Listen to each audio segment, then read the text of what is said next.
By now, you all saw that Donald Trump just went off on the grifter class. The Alex Jones, Tucker Carlson, Megyn Kelly, Candace Owens, all these people that all they've done is talk about Trump. Most of them, by the way, became famous and rich off of Trump. Okay? And now they're speaking shit on the man who changed the direction of this country for the better.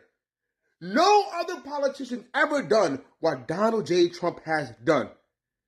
And what do? They shun him because they don't like one little thing. You know what it is?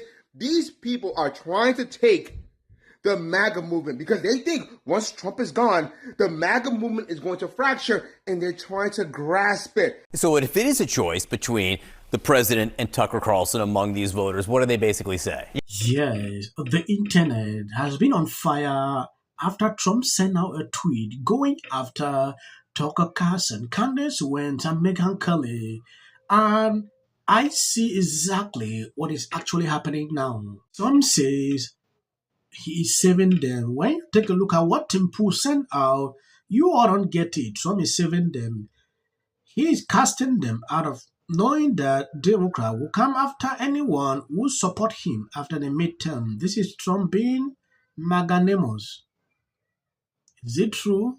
I mean, we're treating Alex Jones like a credible voice here. We're treating Tucker Carlson like a credible voice. I don't consider Alex Jones a credible voice, but there are people you travel the country and talk to Trump voters who do. Okay, so let's just say you're right, and some people listen to them. Who do you think they listen to more? Those people or President Donald Trump? I know what the polling says, and I know what my instincts tell me is that Donald Trump runs the party, he runs the country, not the podcasters. They're welcome to have opinions, and I don't begrudge anybody having an opinion, and you could have a different opinion than Donald Trump. But I know who has more influence over the Republican Party and the conservative movement, and there's no doubt about it. And there has never been any doubt about it, really, all that much for the last 10 years. So their opinions are fine, but the person in charge right now was in charge, is in charge, and will be in charge until he leaves office. Mike Cernovich, another MAGA influencer, one of the most popular on X, tweeted today, Trump ran on idealism. Good people trusted him. They feel deeply betrayed. I hear it every day. Just another lonely voice to you, or? Well, look, okay, I can also play I hear people saying every day that this is exactly what they voted for. They voted for a commander-in-chief to restore American strength on the world stage. They voted for a commander-in-chief, who would do what the 7 previous presidents would not do, and that's deal with these people with a firm hand. So I hear things too. And again, everybody's welcome to an opinion. I don't begrudge anybody their opinion.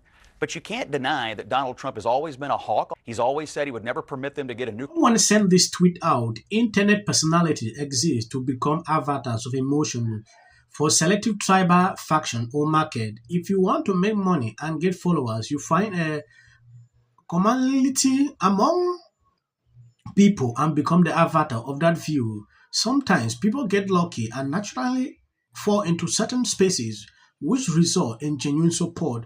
However, when the wind of tribe shifts, your job as an influencer is to adapt to the views of the lowest common denominator, otherwise your revenue would decline. This is coming as a result of what is going on. At some point, what Scott said here, you all have opinions.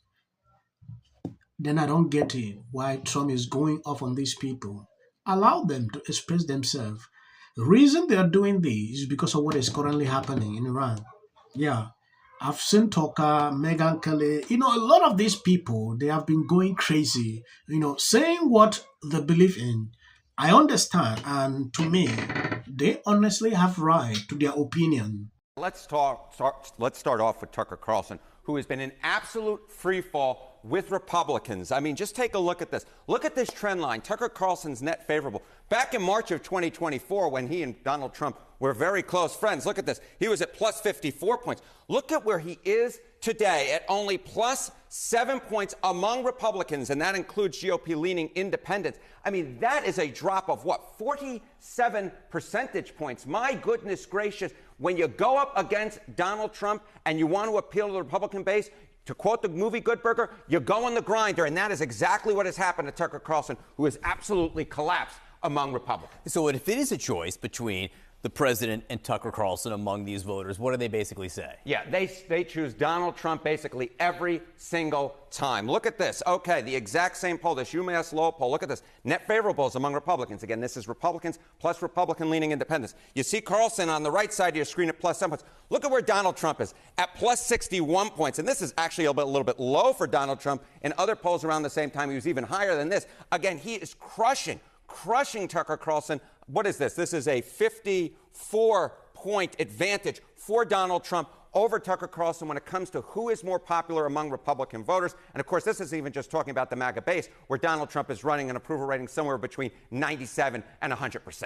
Okay, so what does this mean for Tucker Carlson going forward? Say Tucker Carlson wanted to build some kind of a platform where he could run for office, say, president. Yeah, okay. So you see Donald Trump crushing Tucker Carlson here. Take a look at this. Look at the Kalshi prediction markets when it comes to his chance, Tucker Carlson's chance to be the 2028 GOP nominee for president. It's just 5. When you can put it on one hand, you know it's low. It's just 5% that Tucker Carlson actually has enough support within the GOP. Take a look at all these polls. You can clearly see this is not something we should be arguing. Trump will always crush every single time.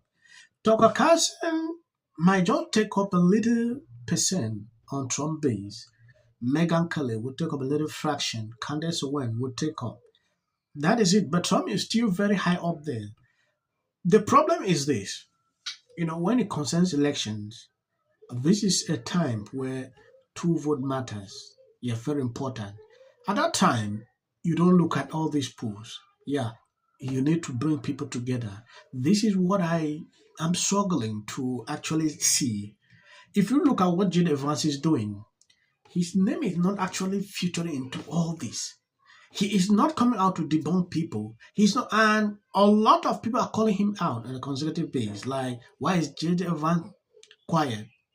To me, he should be silent. Yeah, because if you start the divide now, it will be difficult to bring these people together. I understand now they have disagreement with what the president promised and what he is doing, but majority of the base still support what he is doing. So, I mean, I don't know about you, but I am sick of this. I'm sick of it. Can't he just behave like a normal human?